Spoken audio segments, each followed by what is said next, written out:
name is Gareth Crawford. I'm the president of the Carey Institute for Global Good. The Carey Institute is a non-profit based in upstate New York. We have a very beautiful 100-acre campus up in the hills. It's a historic campus that has hosted the great and the good from around the world for over 100 years in various different guises. It became the Carey Institute in 2014, and our mission is to support a strong, just, and educated society. And the way that we do that is by providing support to the practitioners in the world who we think are working towards that good end. Primarily, we focus on three groups. We have three programs. We have an education program, something called the Center for Learning and Practice, which focuses on supporting teachers. There is a crisis in teaching in the US and around the world. We need 70 million new teachers by 2030, and we're not going to get to those numbers using traditional methods. So the Center for Learning and Practice looks at providing teachers with the tools and the resources and the support in the community that they need to meet global education needs. We also have a Sustainable Communities program, which really looks at trying to strengthen rural economies. Even 2.5 hours from here in upstate New York, we have food deserts. We have high rates of rural poverty.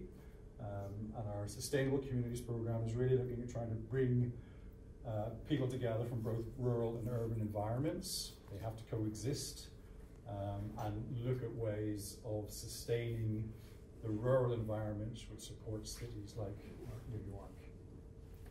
And then we have our Logan nonfiction program. I'm going to use my notes because otherwise I won't remember everything.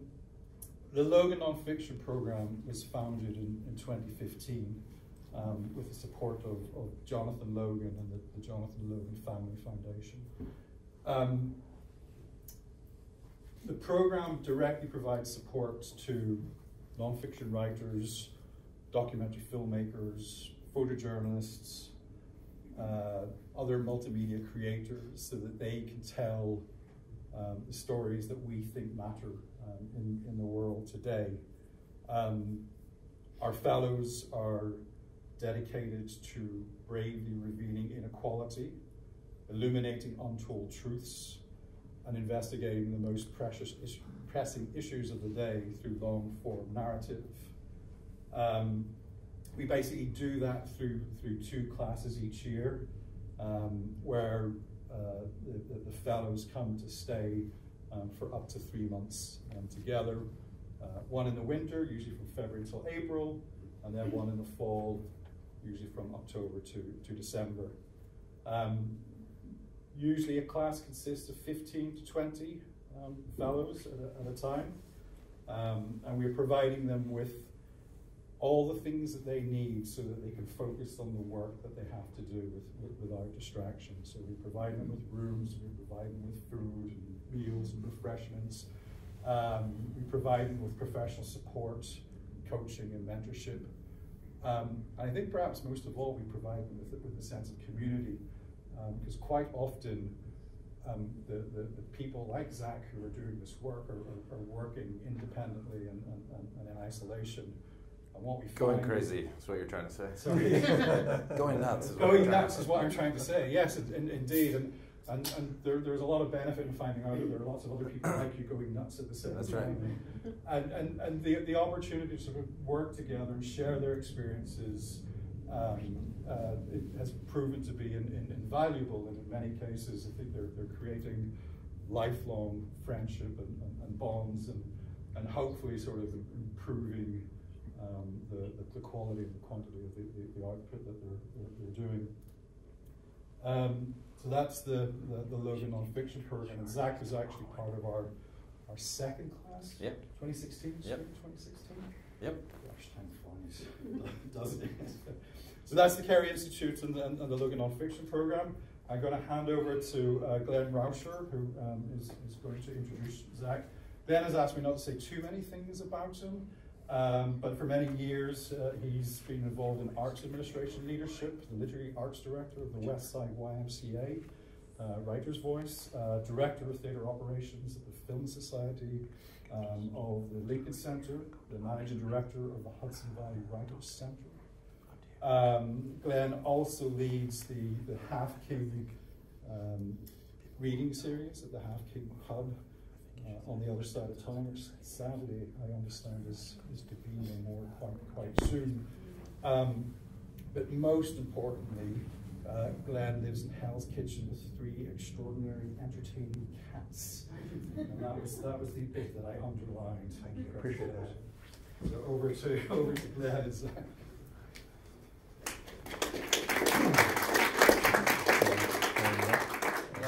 Okay.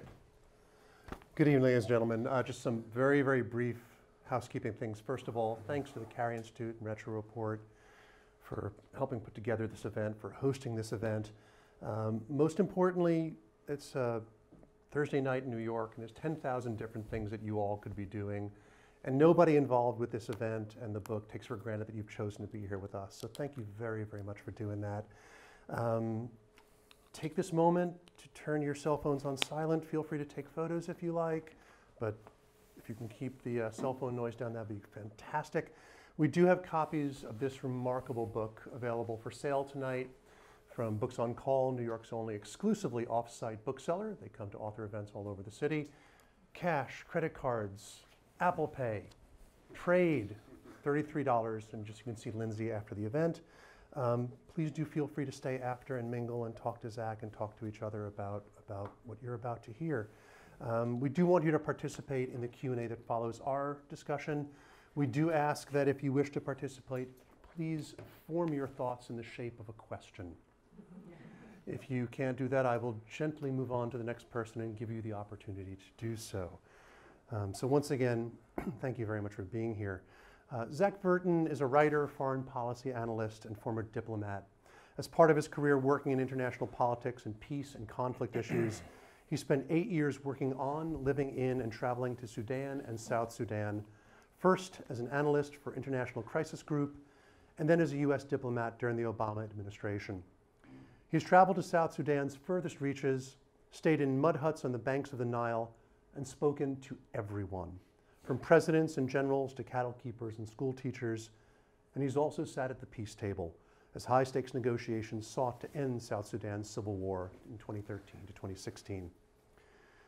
A Rope from the Sky is a richly detailed, painstakingly researched work that sacrifices absolutely nothing in its prose and style for being such a carefully wrought piece of journalism, which, in its masterful setting of scenes that permit the reader to truly take the place into their senses, summons the ghost of South Sudan's past and shows with precision and emotional force how they haunted and haunt the present.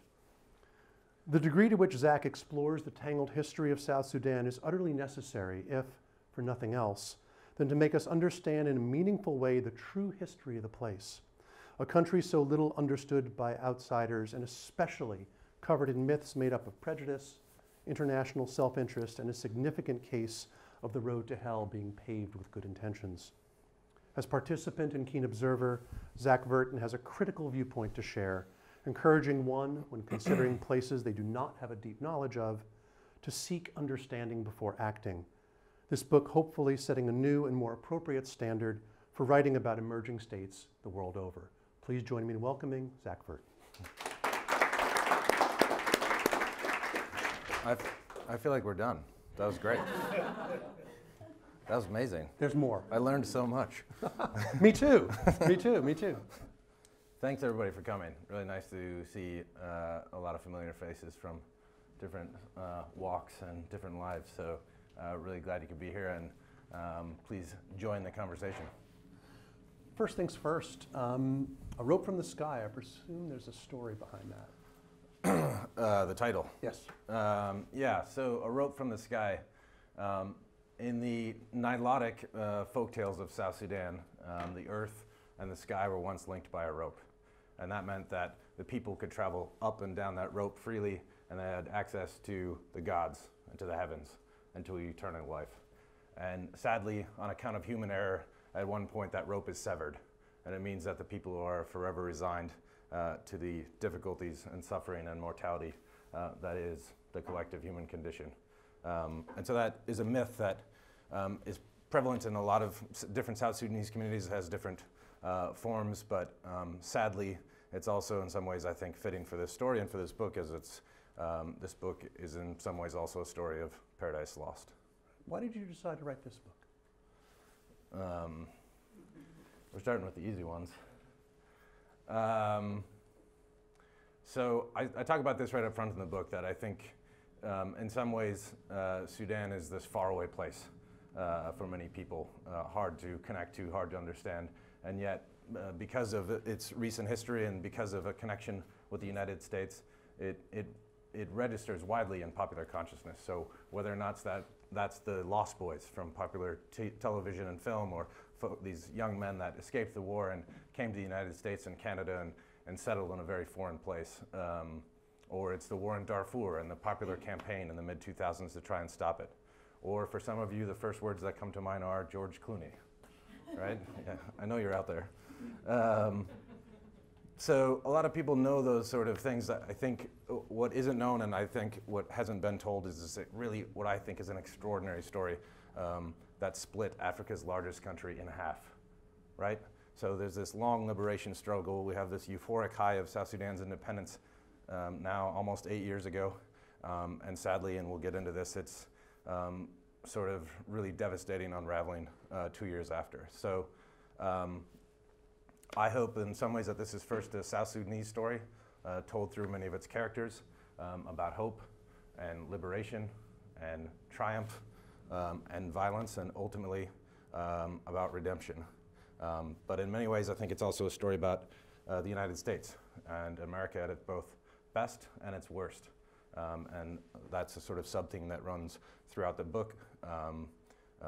As we say up front, sort of it's wrestling with its good deeds and its sort of human rights-based foreign policy and a kind of difficult, uncomfortable reckoning with the limits of American power in a changing global order. So that's why I wanted to write the book. I really struggled with whether or not to write it, and I thought about it first in 2011 because there was enough of a story to tell then, and for a series of reasons we decided to wait and picked it up later, and it was a very different story then. So I thought long and hard. I consulted with a lot of my own friends and contacts who I'd made over the course of a better part of a decade in South Sudan and also in the United States, and got their ideas and got their encouragement and got their participation, and so went ahead. The book begins with a pretty substantial prologue, which essentially shapes the narrative arc of the book. Tell us a bit about Simon, the young man who we meet in the very, very first pages. Yeah, so right up front we meet this young man called Simon, who's sort of in his early 20s at the time, and he's from a place called Akobo in the eastern part of South Sudan, and he's from the ethnic Nuer clan. And Simon has moved to Juba. He was displaced during the war, and he lives abroad in the region, and he comes back at the time of independence. He's a secondary school student, and he's studying in Juba, and we meet him on December 15th, 2013. This is the night the violence begins, the night the civil war sadly begins in South Sudan, and Simon hears gunfire. And he hears it coming closer and closer, and pretty soon that gunfire gives way to heavy machine guns and to mortar shells. And he ultimately, over the course of the next 2 days, I won't give away the whole story, but he's made to make a decision, a very difficult decision that thousands and ultimately tens of thousands of South Sudanese were forced to make that night. And he learns that basically members of his own ethnic community are being hunted. And so he decides to make a run for it, and he has this really extraordinary journey getting to the base of the United Nations peacekeeping mission, which is there in the capital in Juba. And when he arrives there, there are already thousands of others like him, unbeknownst to him at the time, sort of banging on the gates of the UN for refuge, which they ultimately got. And we can talk about that more later. So we rewind from there 2 years earlier to this moment of euphoria that I mentioned. And Simon wakes up early on July the 9th, 2011, and he is excited. And he puts on a brand new suit and a new tie that his brother has given him, and he dances his way to Freedom Square in Juba. and hundreds of thousands of his fellow citizens in waiting, are there on the morning of independence, a day not years, not decades, but generations in the making. And he listens to the leaders, he listens to the words of his leaders, and his expectations swell. And he dances and he sings, and like so many that day, he yells, South Sudan, oye! And they respond, you were there, come on. So he's very excited, as is everyone else. And I was there accidentally, lucky to be there to witness this really extraordinary moment in history. And so right up front through Simon, I think we get the full narrative arc of the book, both this really incredible high and the tragic and devastating and unforeseen to many undoing. Like Simon, you tell the story through a host of characters. And you tell them both through South Sudan's, what you refer to as the big men, Right. but you also tell the story through the everyman, Sure. and every woman in a lot of these cases. Tell me about There that aren't- decision to go that route. Sure. Well, it's as I've said many times before, it's far more interesting to hear it from them than from me, and so that was a really interesting, fascinating part of the writing process, to go back and talk to a lot of these people and meet new people as well. And as you say, that it starts with some of the figures you saw up here, the folks that have been in power for quite a long time, are still in many ways, unfortunately, in power, and that includes John Garang, this charismatic, lionized figure, sort of father of South Sudan, who really himself, through his own kind of briefcase, comes to America and develops this special relationship with the United States, which we'll talk about. We meet Salva Kiir, the current president, the gentleman who everyone knows through his big black cowboy hat. And he is thrust into the presidency, into the leadership role in South Sudan at a moment of existential crisis for the South. And in many ways, he ends up being in over his head. We meet Riek Machar, in some ways an arch nemesis, and the chapter on Riek is called Rebel with a PhD.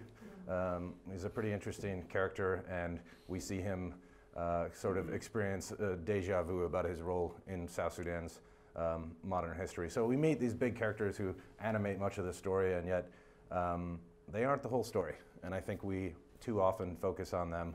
I think it's part of South Sudan's history, is focusing too much on the big men. And so we meet a lot of other people along the way. We meet a young woman called Ayen, who is likewise displaced during Sudan's long civil war.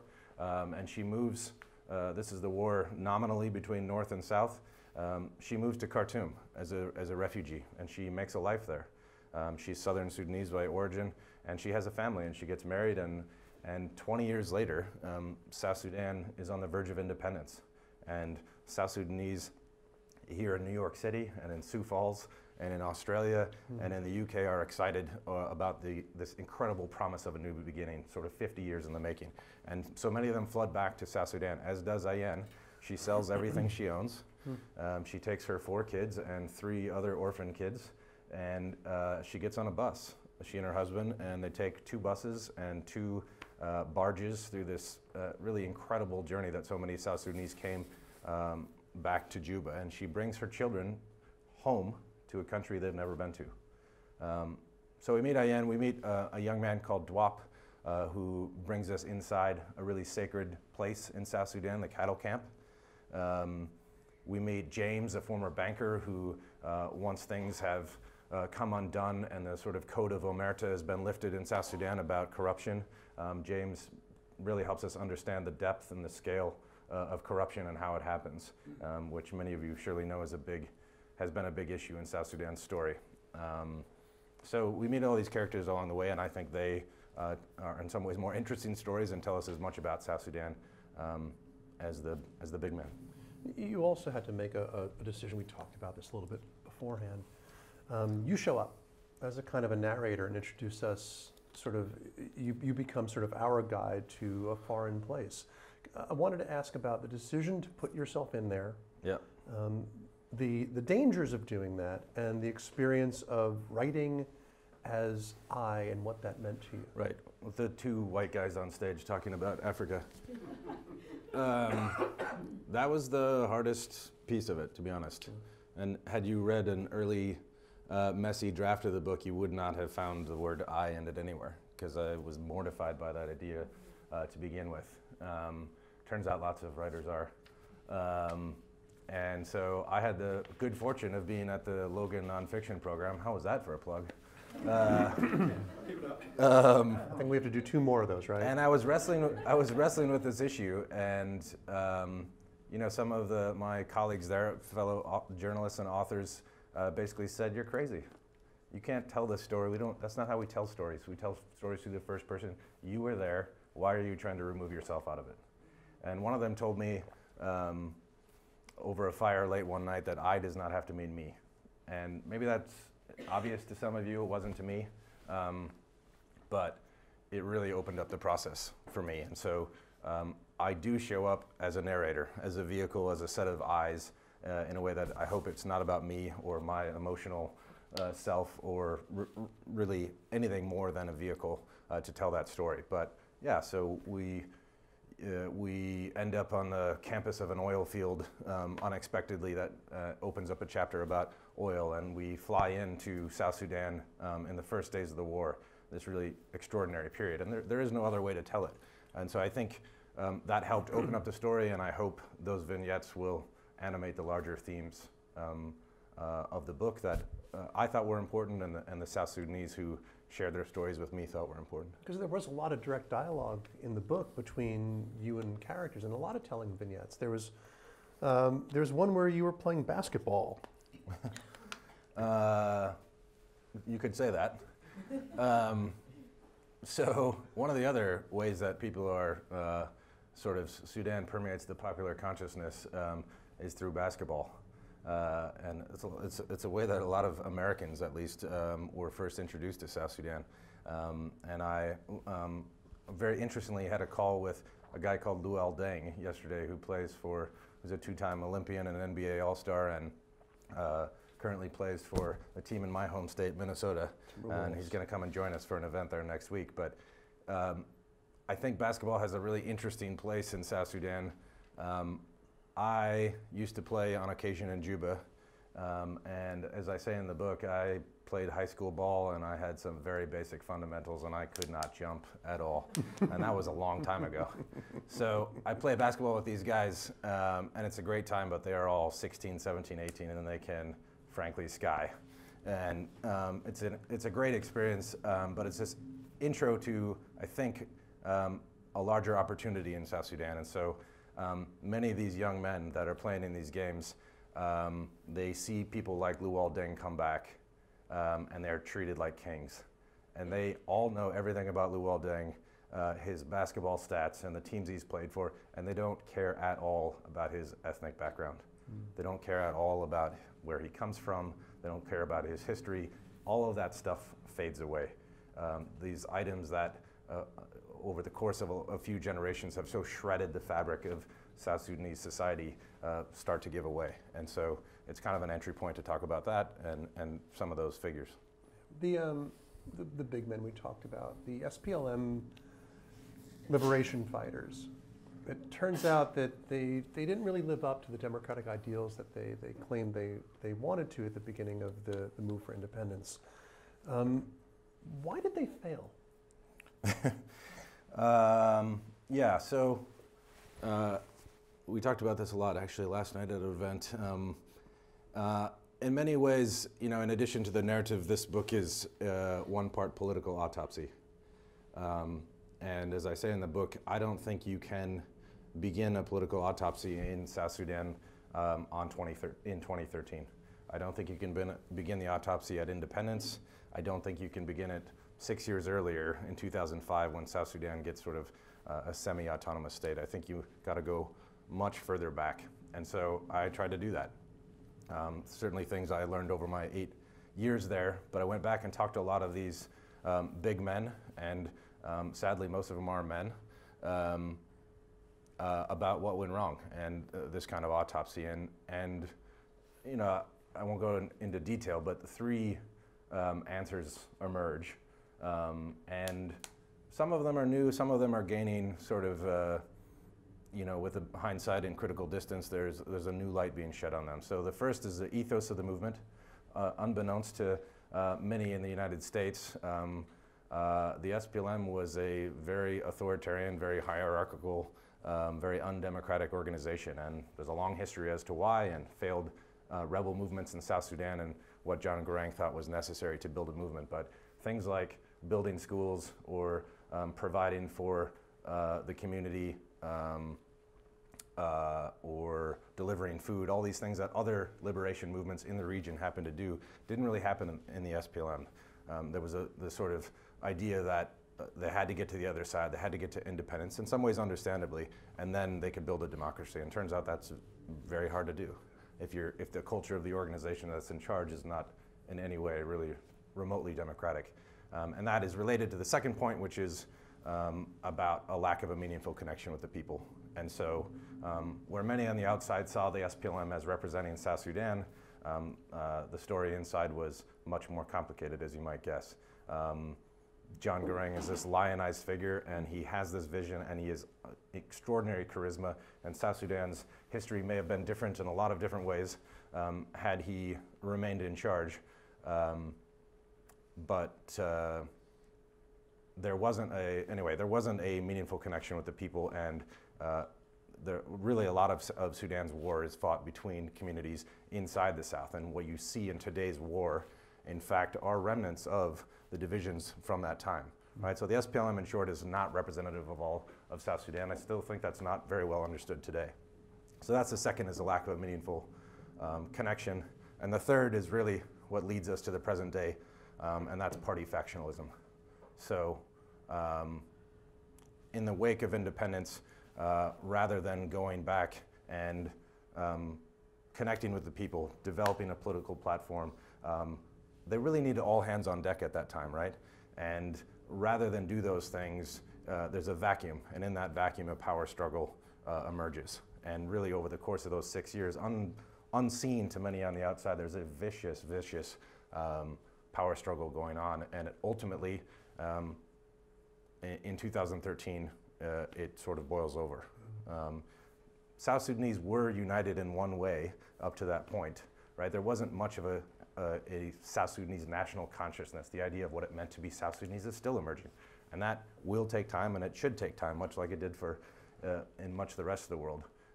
But their collective opposition to the North was the glue that really held South Sudan together. And as soon as that shared goal was achieved, the cracks that were there really started to open up. We also get a very detailed, and I believe, at least in my reading, very fair view in the book of the outsized role played by the United States. And some notable criticism here of the US and other Western governments in the book, not with their uncritical embrace of the ruling party. What did we get wrong? How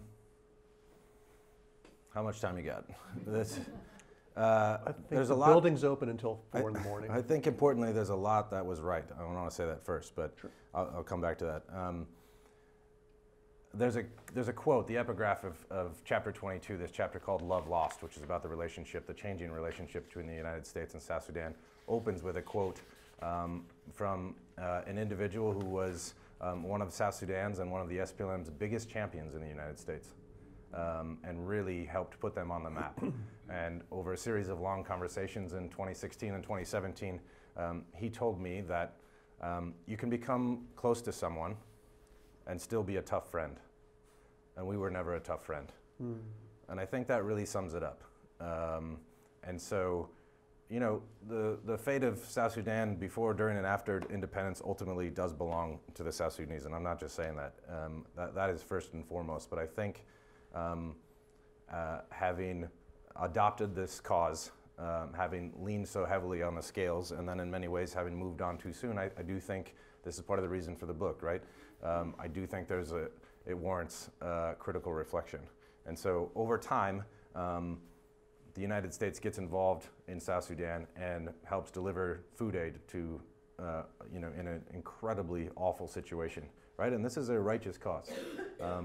3 administrations, a bipartisan coalition in Congress, the Hollywood left and the Christian right come together in this really unprecedented coalition to support South Sudan, and it yields very real dividends, right? It helps end Sudan's civil war. It helps to begin to build, South Sudan helps to prevent a new war between North and South, which, by the way, was a very real prospect at the moment of independence, and it helps secure South Sudan's independence. But I argue in the book and try to wrestle with the mistakes as well. And I think a sometimes simplified narrative about both Sudan's war as North versus South and Arab versus Christian and Black, and this simplified narrative and uncritical embrace, a sort of a certainty, a singularity, a zeal about the righteousness of the cause, and a compulsion to act and to sort of save South Sudan, ultimately, I think, helped blind South Sudan's supporters, its champions, both in the region and in the United States, in some ways to the flaws of their chosen heroes. And we go through this whole story in the book, how it starts in the 80s and 90s and ultimately up to Darfur, and how that really turns up the dial. And by the time of independence in South Sudan, there's a really difficult situation where the United States and others are trying to prevent a new war, or trying to allow South Sudan to determine its own future, and yet there's a lot of pretty awful stuff that's happening inside South Sudan. And so there was a triage that happened, and in some ways that was necessary, but ultimately those things were neglected. Ultimately, criticism of the South was suppressed because everyone thought it would benefit the North, and so you end up with a simplified narrative. You end up with a lot of the guys in South Sudan being seen for one way or another as wearing white hats. And people sort of, after such a long struggle, on July the 9th, 2011, I think, saw Independence Day as not the starting line, which it was, but the finish line, the finish of this project. So, was there in South Sudan sort of in a sense, like a waiting for Godot thing with the United States, figuring that the United States would come in and make everything okay? After independence? After independence. Well, I don't know about that. I think the relationship changes pretty fundamentally at the time of independence, or in the immediate months and years after. And so up until that point, yeah, the South Sudanese relied on the region, countries in the region, and they relied on the United States to deliver what they couldn't deliver on their own, right? To end the war, to secure the peace, to ensure self-determination. But once that was achieved, things changed pretty drastically. And there's a story in the book, a chapter called Waldorf Astoria, which I presume this crowd is familiar with, just down the road. During the UN General Assembly, just after independence, somebody knows this story. The president of South Sudan, Salva Kiir, comes to the UN General Assembly, and he's met President George Bush multiple times in the Oval Office before he's even the head of state of a country.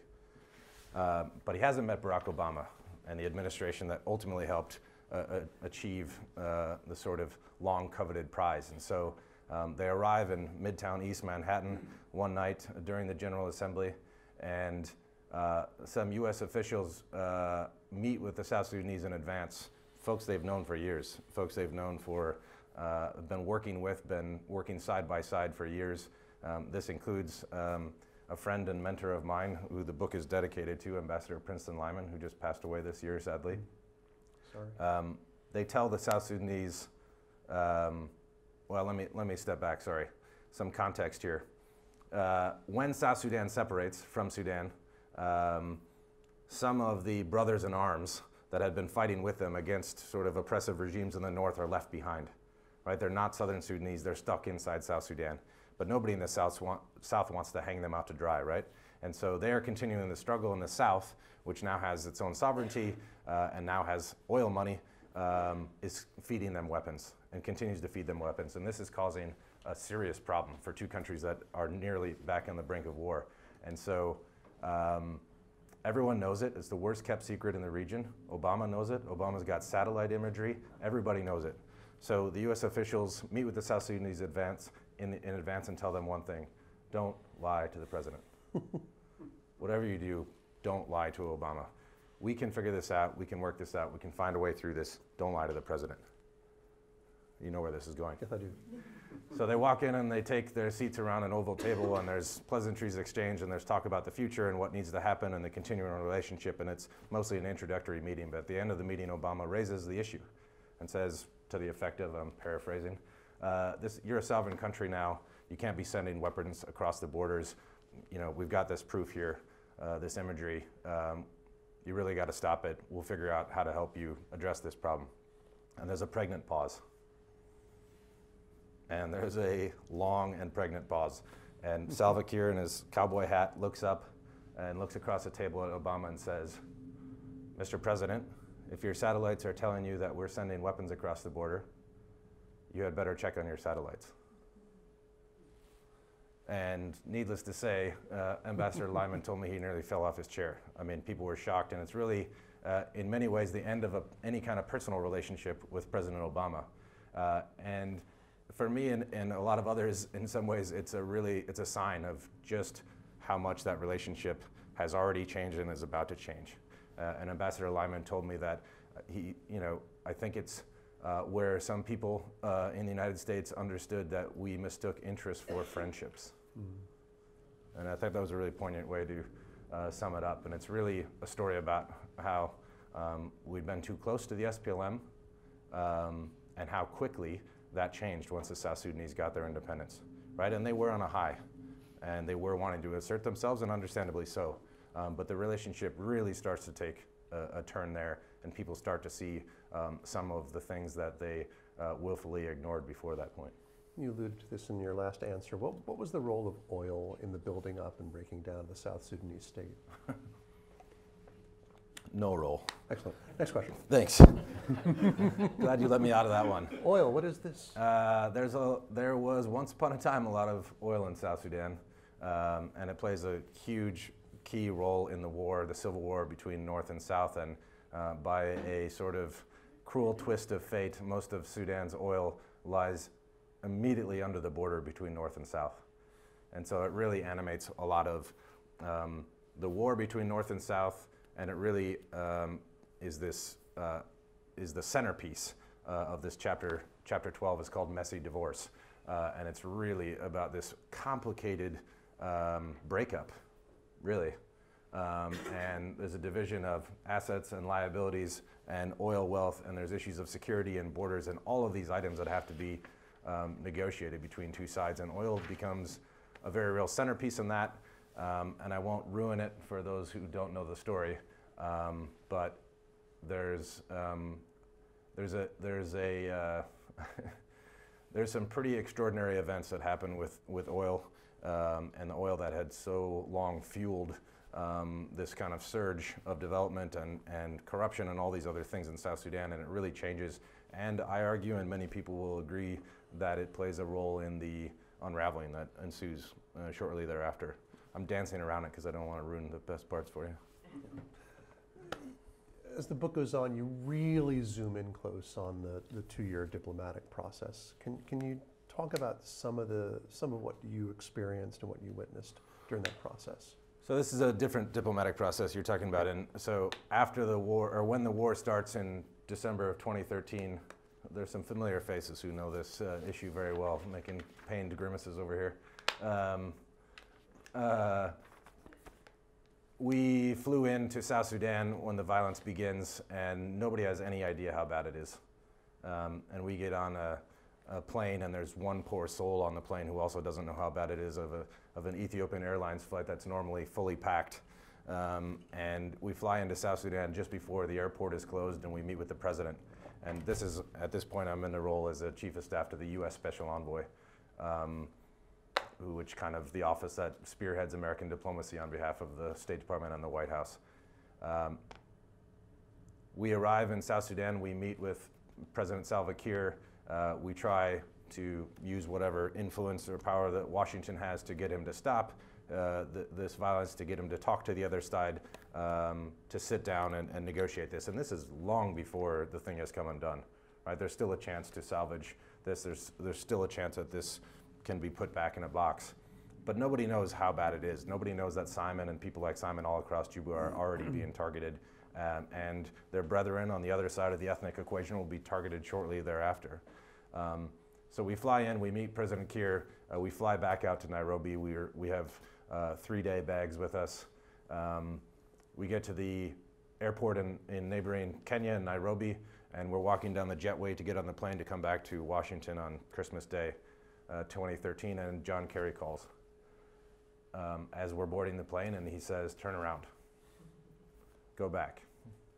So we turn around and go back with our 3-day bags, and we came home 9 weeks later. And we were one small part of a larger effort of interested and concerned parties in the region, and other interested governments trying to begin a peace process to negotiate an end to the violence. And what begins as days and then weeks and then months turns into a 2-year peace process, and one that in many ways failed. And stop the violence in some sense, and we can talk more about this, but ultimately, despite our and others' best attempts, despite the best attempts of many, many South Sudanese who wanted this to be a more inclusive process, a more transformational process, ultimately that failed. And the lid came off again another year or so later, and today South Sudan is still in very dire straits. You write that after the war began and the world began seeing the devastating images from the country, that a larger and sort of very controversial question began to come to the surface, which was, did the collapse of South Sudan mean that independence itself was a mistake? Talk about what you come to believe as far as that. The million or zillion-dollar question. Was independence a mistake? Was South Sudan's independence a mistake? No. No, and that's several million people are displaced, and who knows how many have been killed. Some estimates are in the hundreds of thousands. It's one of the worst, most awful crises we have in the world today, and I don't think it was a mistake. And I think immediately in the wake of the war, there was some cheap shots. There was some gotcha journalism saying, "Oh, well, see, this was such a mistake." You know, I do a fair amount of criticism in the book and self-criticism as a collective about the role that foreigners played and the role and the things that we can learn from it. But that sort of knee-jerk reaction, I think, failed to understand both the context and the likely alternatives to independence or separation at the time, which I would argue would have been a much, much larger war between North and South, between two sides that now had much more oil money and were much better armed. And I argue that the war that would likely have ensued could have engulfed the whole region. So that's not a good alternative, one. And the second point is about self-determination. South Sudan is, for those of you that are unfamiliar, in many ways the most neglected patch of territory on the planet. The most underdeveloped place.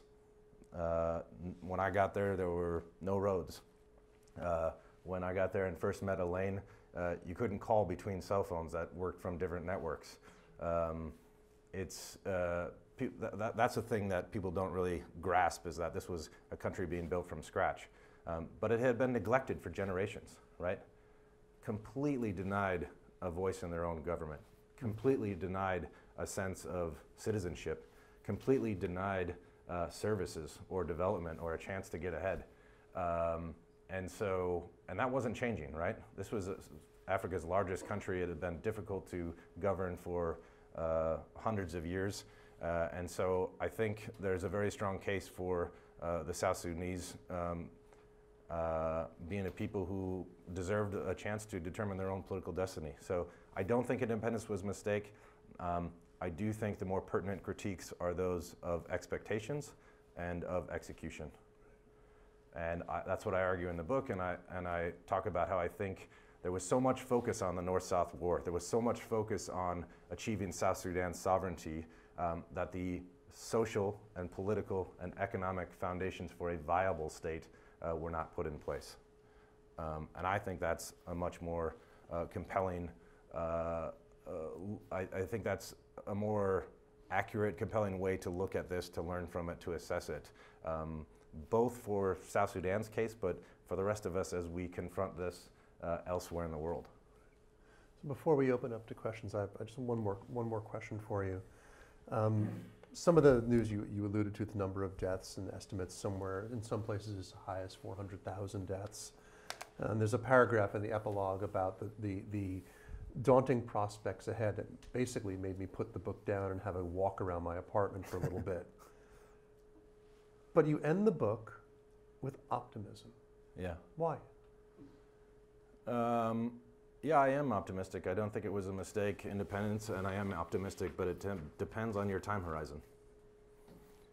Right? It depends on your time horizon, and I often have this conversation and this question about independence, and you know, there's a lot to talk about here, especially in this community around the UN, about the expectations and about Westerners showing up with clipboards and expecting the South Sudanese to implement a liberal state in the box in the space of 6 years. I mean, how much gets done in a session of Congress today? Especially now. And we expected in many ways that the South Sudanese would stand up a functioning state in the space of really 6 years.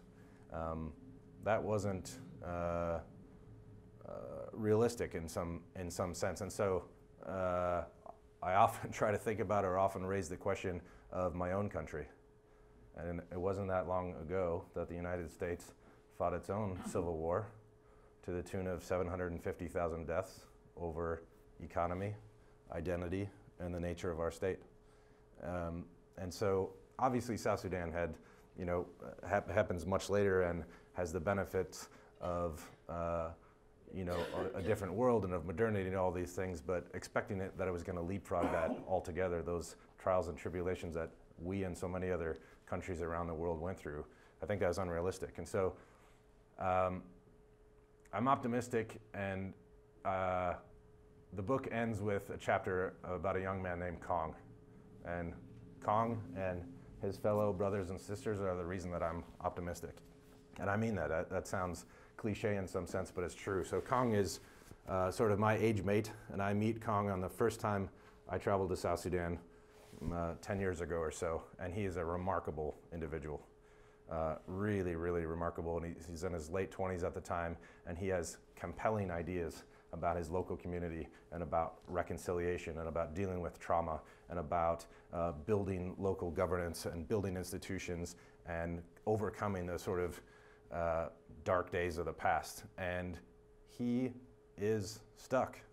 There's a ceiling above him, and he can't break through. He can't sort of step out and lead his community. And that story is in some ways about what I argue and what I think is really the most important ingredient of South Sudan's long-term success, and that is generational change.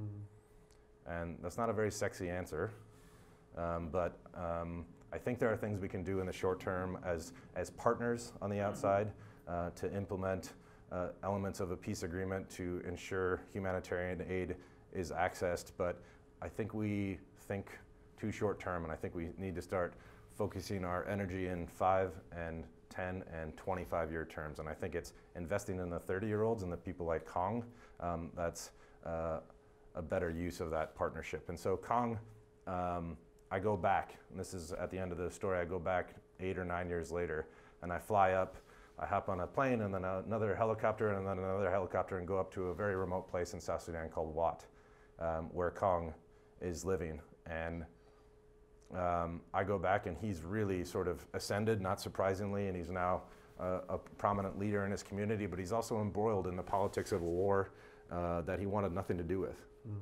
And Kong's different for a couple reasons, much like Simon was. He was displaced during the war, and one of the silver linings that of that displacement was that he got an education that he would not otherwise have gotten. And Kong, who's from the New Era community, grew up alongside Dinkas and Shiluks and Equatorians of all kinds, and so he has a very different outlook. He again impressed me with his ideas about the future, but the state of the war is really making it difficult for people like Kong. And so he is wrestling, and we sort of spend 2 days talking about this with, does he stay and try to make a difference? Does he try to work within this generational ceiling that's hanging over him and try to make a difference in a country that he really has hope for and ideas for he and his young children now? Or does he pick up and leave?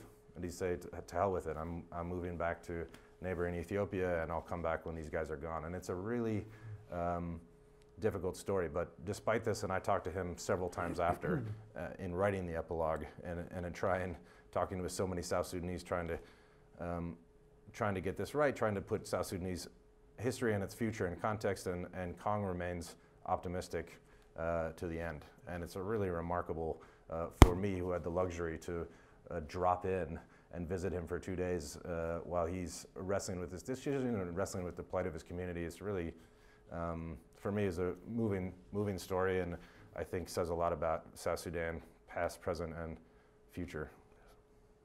There's a remarkable amount of South Sudanese voices in this book. I think you bring them out beautifully. Eric, is it helpful for people with questions talking to the microphone for the recording? Great. So what I'll ask is, if you raise your hand, I will find you. I will come to you. We have a mic runner. Excellent. Elaine, you're welcome to come up here. There's a few people that were in Juba and South Sudan and Sudan at the time. Sorry. I will ask you just to wait for Carly, but sir, you're going to start, and then I'm going to come to you. Warren Hogue, right in front here, always asks the first and hardest question. It won't be that hard a question, but Zach and I, we talked a bit beforehand, and we talked about the UN took a lot of ownership of this peace process, whether rightly or wrongly, and there was enormous euphoria, excitement in this community, the UN community, when South Sudan became independent. We also mentioned somebody, Haile Makarios, who was the UN envoy, who I think you agree with me was a good guy. And then the UN got overwhelmed, and you mentioned that in your comments just now, by the fact that it became the refuge for refugees from the fighting. Mm-hmm. And suddenly all it was protecting these people from people trying to kill them. My question is, could the UN have done more, or did they simply just get overwhelmed and were unable to? You talked mostly about the US, but the UN thought it was really engaged there. Could it have forestalled any of this happening? Thank you. Could it have? Forestalled what happened? No. Next. No, I'm just kidding, Warren. He does that. One. Also talk about Haile Makarios too, because I know you've got feelings about him. He's a very good guy. Yeah, I'll come back to that. But one thing I want to mention. I mean, you mentioned that all it did, the UN, was prevent these people from being killed, and actually, I think that gets very often overlooked. The UN made a very fateful decision, and it was not an easy decision to open its gates. And there are 200,000 people that entered UN camps all over South Sudan, and it was impromptu and it was unplanned, and the conditions were extraordinarily difficult and bad and hard, and it was a real moment of reckoning for the United Nations and its peacekeeping operations, and it did a hell of a lot of good. I mean, you don't have to look very deep to think what may well have happened had those gates not been opened in cities all across the South. So I do want to just emphasize that actually, in my view, is a very big deal. Its political role did fade. And so the United Nations does play an important role. At the end of Sudan's civil war, a peacekeeping mission is introduced and plays a role, particularly in the South, in the run-up to independence. And then the relationship sours. And it sours for lots of reasons that we can discuss over a beer later. But it sours, and the UN is not able to play a leading political role. It's not positioned, it doesn't have the leverage to do so going forward. So there are two answers to your question. In the immediate term, could it have forestalled? Could it have done something in the immediate term? No way, absolutely not. I do think the United Nations and its posture and individuals involved, I think, are all part of these larger questions about the relationship with the leadership in South Sudan in that really critical period. in the run-up to independence. And I think there's, I hope that this book is in one small, modest contribution to that larger conversation, not only about the US, but about lots of other partners, including in the region, in Africa, but also the United Nations. I think we had a question over here somewhere. Right here. That was a Thank you. great talk. Thanks. As you say, so given the fact that you think that non-recognition would have been worse than recognition, and also given what the situation now, what do you think are the tangible benefits of recognition? Like whether that's symbolic, whether like What are the even what? the tangible like the benefits now, even not in 5 or 10 or 20 years, but of recognition. Oh, you're not going to like this. I think, I don't know yet. I think it is 5 or 10 or 25 years that we're going to know the answer to that. I think it's in many ways too early to tell. And that's hard if you look at the current reality. But if you look at how states are made and state formation, like, I do think there's obviously things that we can learn in the immediate term, but I think it's too soon to sort of assess South Sudan's ultimate fate. I certainly think and hope that it can succeed. And so I think it rests, in my mind at least, on those 2 points that I made, that the alternative was, in the immediate term, the alternative was unsustainable, allowing that kind of war to ensue. And if you go back before the South Sudanese had secured that right to independence or a right to recognition or self-determination in 2005, that opportunity, there is this larger question of their own future. I mean, this was not a recent problem, right? I mean, Southerners had been fighting for independence since the day the whole Sudanese state became independent from colonial Britain and Egypt, 60 years earlier. So you don't think there's some magic of recognition, despite, like, not talking from the South Sudanese perspective, but from the international community's perspective? What happens when you get a seat at the UN? How does that change the reality vis-a-vis other people, how they deal with you, what your... Well, I think they finally had, I mean, in theory, they had an incredible opportunity, right? They had an unparalleled reservoir of international goodwill, and they had the kind of oil revenues that most states would kill for. And so there was a real opportunity, and I go into this in the book, but many people saw that oil money as the ticket to viability, to economic viability, right? And it was grossly mismanaged, but that was the rationale at the time. Again, despite that mistake, or despite that, what ensued, finally the South Sudanese had a chance to build institutions and start addressing their own needs and start providing for their people. And I mean, in theory, that's the opportunity that they had, right? Up until that point, all they had been doing was being oppressed or fighting the oppressor, right? So it's finally an opportunity. And I think that's the part that gets lost. I mean, people sort of say, I mean, there's a reason that South Sudan is the most underdeveloped place on earth, right? It's not by accident. It happens to be in this huge and difficult to govern state, but it was also willfully, knowingly, deliberately repressed and kept down for generations. So I think it's too early to tell. I mean, I think and I say this, I talk about this at the end. I think there are some broader lessons that we can learn in terms of international foreign policy and U.S. foreign policy in particular, but I think it's too soon to I don't think the South Sudanese story is over. And then right here, just wait for the microphone, then I'll come back to you. Thank you. I had a question. Is Adam Day from UN University? Adam was also in Juba at the time, full disclosure. Yeah. I actually had a question about your Kong story and the kind of multi-ethnic exposure that he had as a child, I guess.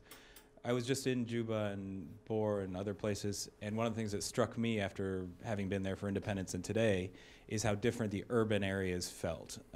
When I was in Malakal in 2010, there were Shilluk, Dinka, and Nuer all living together, and when I go to Bor today, there are no Nuer there. They're all either displaced into the Protection of Civilians camp or somewhere else. And I think the UN is facing a real dilemma about how do you push people back to where they're going to be safe, which is probably in their ancestral homeland, and potentially reifying essentially the ethnic cleansing that happened during the war. And I wonder, in your stories, you talk about how that exposure to different ethnicities made him who he is. how's he going to get from Wat back to Juba or Bor, wherever he was from? And if you're going to invest in this generation, can you do it when they're actually living just amongst their own communities in this highly differentiated, separated situation that we have now? Yeah, no. I think that's the challenge, right? And that's why, this is why part of the answer is about generational change. I think it's very hard to do in the medium term. And, I would argue if I'm oversimplifying here, but I would argue that the best money spent by external partners would be to invite those people, those young men and those young women, and they are remarkable. And people that have worked in South Sudan know them. There are dozens and dozens of these people, bright young stars in their community. I would convene them outside the country and set up a lunch and a room and shut the door and let them do their thing. And that is part of what Kong talks about in the book. And it's really hard to do right now, given the polarization in South Sudan. They're unable to, they're not allowed to do that kind of thing given these divisions. But Kong says in the book, these are my, he sort of speaks rhetorically a lot, like, as if he's speaking to them, and he says, my brothers, my sisters, we must unite. What do we do? What is our program? And he goes through, on the economic side, on the security side, and all these things. What is our platform? We should break into small subgroups. I mean, he's trying to do what should have been done by his elders in his mind, and he doesn't have the opportunity. He literally is asking me, do you have their phone numbers? I knew some of these people. I know them. I know such and such in this state, and I know so and so in this state. I'm not in contact with them. Can you help me get in touch with them? So in some ways, that's that's a long-term solution. But I think it's the right one to invest. Try to find ways that you can invest in those people who are ultimately going to come up with better solutions themselves than we are. And it's a really difficult thing to do, but.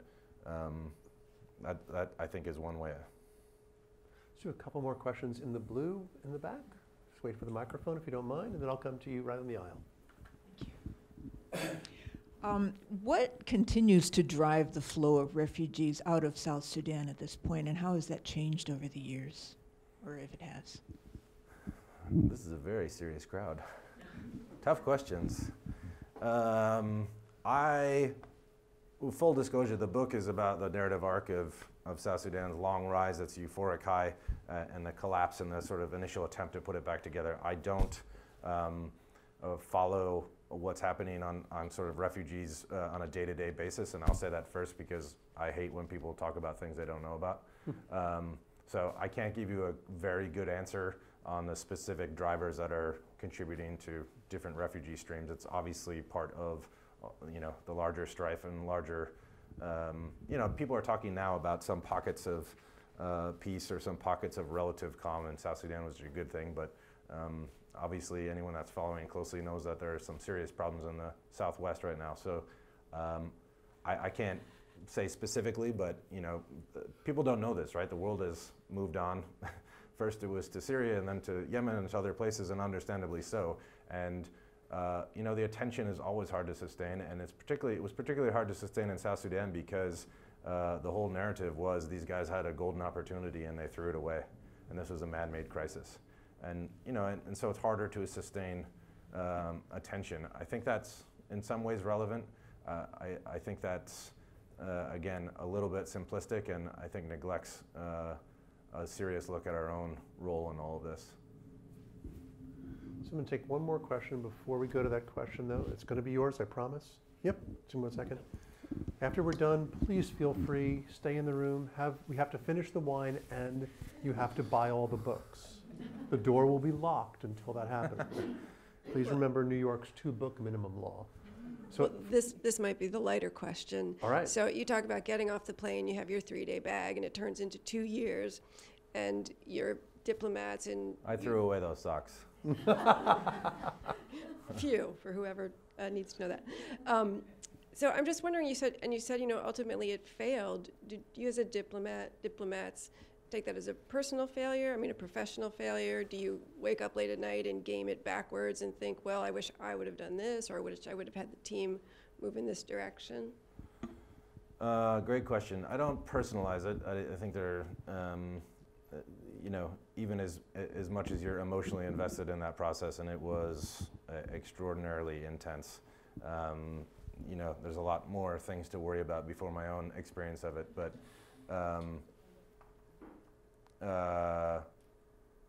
I mean, we all, I think, certainly played it back in our heads a million times. And I think the thing that was, I think, in some ways misunderstood from the outside is that I played a very small role as one diplomat from the United States, which historically had played a huge role, an outsized role.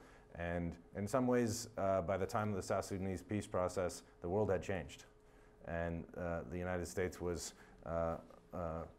had begun to define its new posture in a different world in the wake of Iraq and in the wake of Libya and all these things. And the investment or the influence wasn't going to be quite the same. And so in many ways, it was a regionally led peace process by the countries immediately neighboring South Sudan. And in many ways, that was a good thing.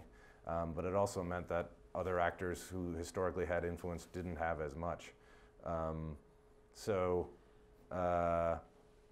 Yeah, we all played it back in our heads 1,000 times. And the thing that was hardest, I think, and where in the beginning there was hope that this could be brought back together, and there was hope that actually out of this, you know, these lemons, there could be some lemonade in restructuring some of the things that had gone right? The stakes were high. This was a chance to remake South Sudan. It was a chance for South Sudan 2.0, and it was a chance to bring other people into the process.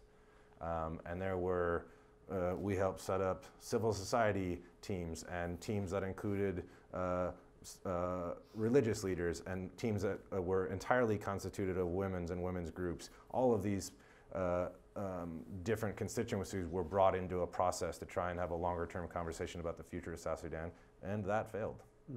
And I don't think, I wouldn't pretend that I certainly, or even the United States on its own, had ultimate control over that. Are there 1,000 things I wish my own government may have done differently? Of course.